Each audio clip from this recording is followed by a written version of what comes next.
engko tak sangonane sing usul kae. Aku nek petuk wong ngono malah tak sangoni. Wong ki artise akeh, sik cantik-cantik. Iki engko kae bojone dalange sing lemu kae salto. Joget jalanan salto.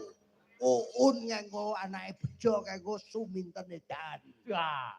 Engko pokoke bare jam 09.00 isuk. Masuk? Masuk. Subuhan leren awit neh. Seneng ditanggapne wayang karo buka pipa. Seneng Pak Edi rene nggawa hiburan remen. Setuju? Tuju ora bayar kok. Dari Jakarta tampil. Apa ki lagune sak karepmu? Yo kanca neng kisik. Sik. Sing blakonan surjanan tokno sik. Jiro lu yo kanca neng kisik.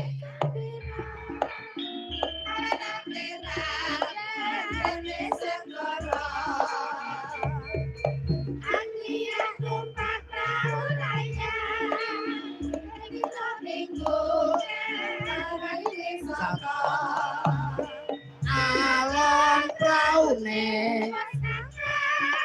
ya ya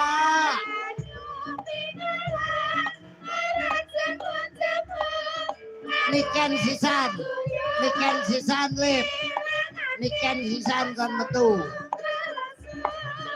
wae jalan sore Monggo Pak Niken. Ayo kane berkali wae esok temanjang yang bekerja.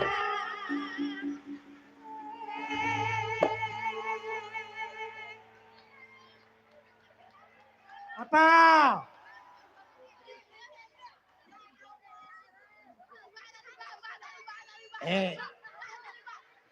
Wes lugo. Lugo. Mbahmu Salim aja mok geret ambruk. Ya Salim sik. Wes. Ya. Sangke tresnane kok Mbah niku. Wes.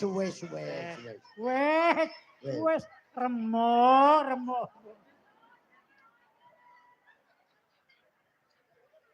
Iki sapa neh?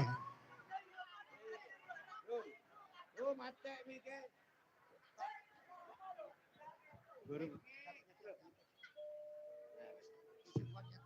Sing kon nyetek ya rek. Volumene banter nih. Halo. Biar perkenalan. Halo. Tes. Halo, gonmu muni ora? Wis.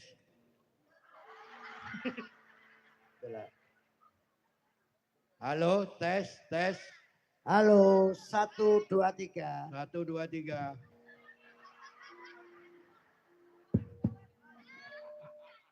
Halo.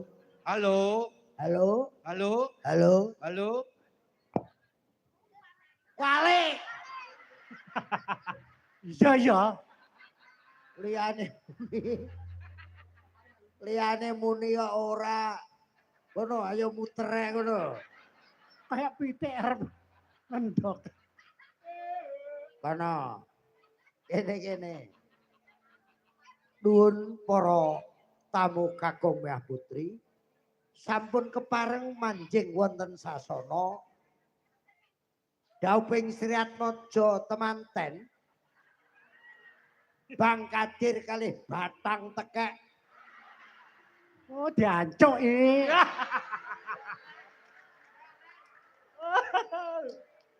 Weh, krungumu apa? Lah ana Batang piye, Bang? Oh, rungokne. Tesi Wayuni Riwayati Hartati. Alias Kabul apa Tesi? Pisan kas, kabul apa Tesi? Matur kesuwun. Ora apa-apa. Kabul kena awan. nek bengi Tesi. nek